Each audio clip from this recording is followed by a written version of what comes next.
Assalamualaikum warahmatullahi wabarakatuh.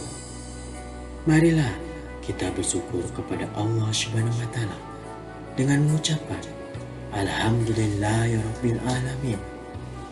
Berselawat kepada Nabi Muhammad SAW dengan mengucapkan Allahumma salli ala Sayyidina Muhammad wa ala ali Sayyidina Muhammad.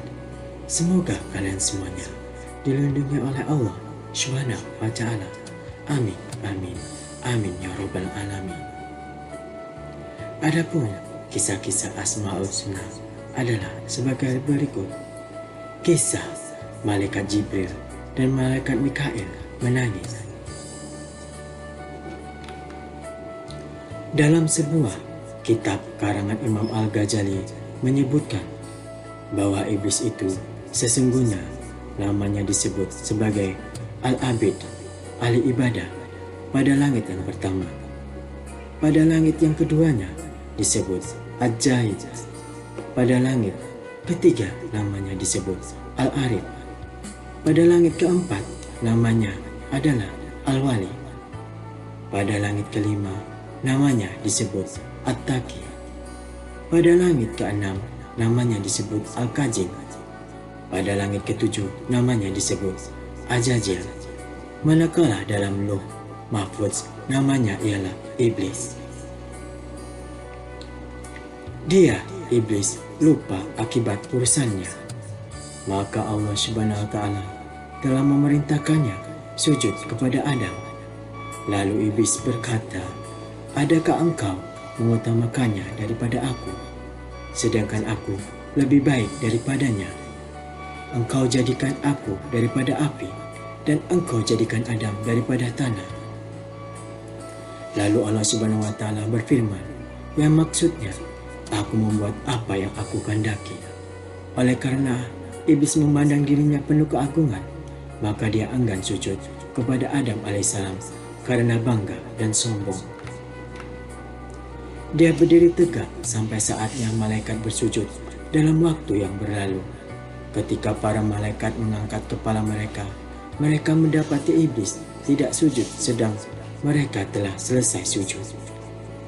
Maka para malaikat bersujud lagi bagi kali kedua karena bersyukur, tetapi Iblis tetap angkuh dan enggan sujud. Dia berdiri tegak dan memaling dari para malaikat yang sedang bersujud. Dia tidak ingin mengikut mereka dan tidak pula dia merasa menyesal atas keengganannya. Kemudian Allah Subhanahu wa Ta'ala merubahkan mukanya pada asalnya yang sangat indah, cemerlangan kepada bentuk seperti babi hutan. Allah Subhanahu wa Ta'ala membentukkan kepalanya seperti kepala unta, dadanya seperti daging yang menonjol di atas punggung, wajah yang ada di antara dada dan kepala itu seperti wajah kera. Kedua matanya terbelah pada sepanjang permukaan wajahnya. Lubang hidungnya terbuka seperti cerek tukang bekam. Kedua bibirnya seperti bibir lembu. Taringnya keluar seperti taring babi hutan dan janggut terdapat sebanyak 7 helai. Setelah itu, lalu Allah mengusirnya dari surga, bahkan dari langit, dari bumi dan ke beberapa jazirah. Dia tidak akan masuk ke bumi melainkan dengan cara sembunyi. Allah Subhanahu wa Ta'ala melaknatinya sehingga ke hari kiamat karena dia menjadi kafir. Walaupun iblis itu pada sebelumnya sangat indah cemerlang rupanya, mempunyai sayap 4, banyak ilmu, banyak ibadah serta menjadi kebanggaan para malaikat dan pemukanya, dan dia juga pemimpin para malaikat, karubiyin dan banyak lagi. Tetapi semua itu tidak menjadi jaminan sama sekali baginya. Ketika Allah Subhanahu wa Ta'ala membalas tipu daya iblis, maka menangislah Jibril alaihissalam dan Mikail. Lalu Allah Subhanahu wa Ta'ala berfirman yang bermaksud, apakah yang membuat kamu menangis? Lalu mereka menjawab, ya Allah, kami tidaklah aman dari tipu dayamu. Firman Allah bagi bermaksud, begitulah aku, jadilah engkau berdua tidak aman dari tipu dayaku. Setelah diusir, maka iblis pun berkata, Ya Tuhanku, Engkau telah mengusir aku dari surga disebabkan Adam, dan aku tidak menguasainya melainkan dengan penguasaan-Mu.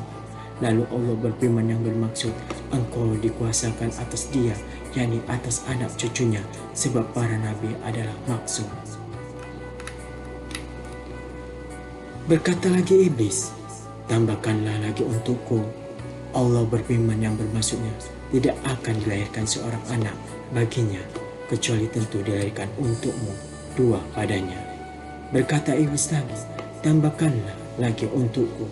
Lalu Allah berfirman dengan maksud, dada, mereka adalah rumahmu, engkau berjalan di sana sejalan dengan peredaran darah. Berkata iblis lagi, tambahkanlah lagi untukku. Maka Allah berfirman lagi yang bermaksud, dan kerahkanlah terhadap mereka pasukan berkuda dan pasukan yang berjalan kaki. Artinya, mintalah tolong menghadapi mereka dengan pembantu-pembantumu, baik yang menaik kuda maupun yang berjalan kaki. Dan berserikatlah dengan mereka pada harta, yaitu mendorong mereka, mengusahakannya, dan mengarahkannya ke dalam haram. Dan pada anak-anak, yaitu dengan menganjurkan mereka dalam membuat perantara mendapat anak dengan cara yang dilarang, seperti melakukan segama dalam masa haid, berbuat perkara-perkara syirik mengenai anak-anak itu dengan memberi nama mereka Abdul Uzza, menyesatkan mereka dengan cara mendorong ke arah agama yang batil, mata pencarian yang tercela, dan perbuatan-perbuatan yang jahat, dan berjanjilah mereka. Hal ini ada disebutkan dalam surah Al-Isra ayat 64 yang bermaksud, gerakkanlah orang yang engkau kuasai di antara mereka dengan suara engkau, dan kerahkanlah kepada mereka tentara engkau yang berkuda dan yang berjalan kaki, dan serikanlah mereka pada harta dan anak-anak, dan berjanjilah kepada mereka. Tak ada yang dijanjikan iblis kepada mereka, melainkan semata-mata tipuan. Nah, begitulah kisahnya.